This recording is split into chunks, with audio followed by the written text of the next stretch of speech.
58. Il dit, je veux dire un petit quelque chose ici. Amen. En passant maintenant. Si quelqu'un prend les bandes, toi pour les suspensions. Donc écoutez, si quelqu'un prend les bandes, toi pour les suspensions.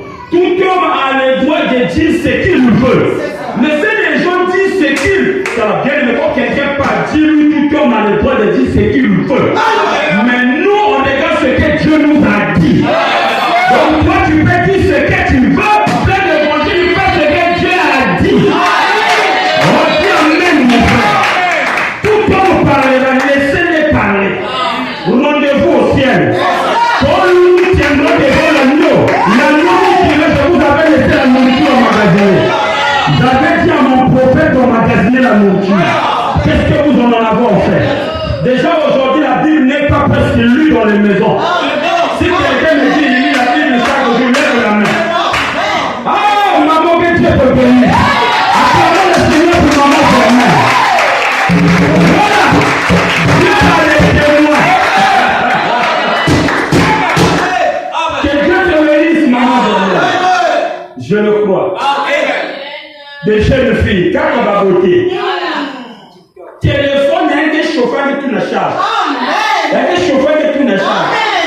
Il y a des chauffeurs qui ont chargé en Android même 4 fois par jour.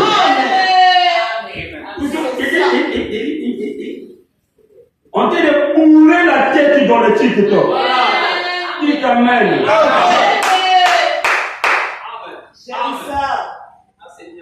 Maman a 70 ans. Vous voyez, frère Badam a dit, si à l'âge à laquelle je voudrais vivre, c'est l'âge-là. Parce que ma vie est pressée, je deviens sage. Mais vous les jeunes là, oh, je suis encore là. Yoké. Est-ce que tu vois l'enlèvement? C'est toi qui as dit comment c'est Dieu. Si Dieu veut que l'enlèvement se produise aujourd'hui, tu es prêt. Dites amen. Voilà. Le prophète dit que les foyers chrétiens doivent lire la Bible 1 ou 2 fois par jour. Foyer chrétien.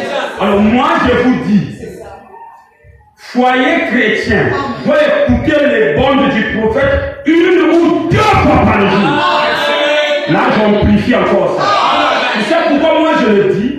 Parce que autant des prophètes ne pouvaient pas le dire. C'est nous qui sommes venus derrière qui peut le dire. Jean-Baptiste, lui, il n'a pas parlé de lui. Mais Jésus est venu derrière, il a parlé de Jean-Baptiste. Dites amen. Il a dit parmi les hommes qui sont nés de la femme, personne n'est plus grand que Jean-Baptiste.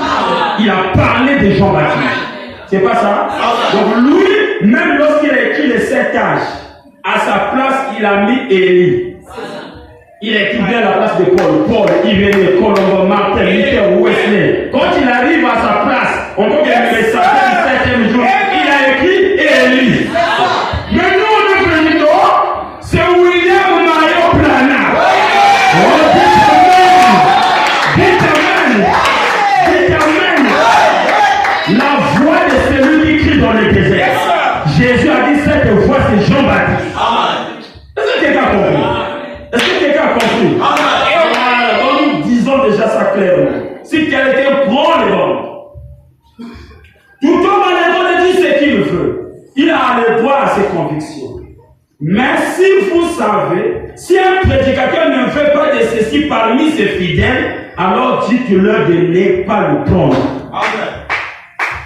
Bien aimé, est-ce que tu as le Saint-Esprit pour saisir la parole? Que Dieu te ouvre l'entendement. Si un prédicateur ne veut pas de bonnes parmi ses fidèles, alors dites-lui de ne pas les prendre. Mais qu'il ne critique pas ceux qui écoutent ça.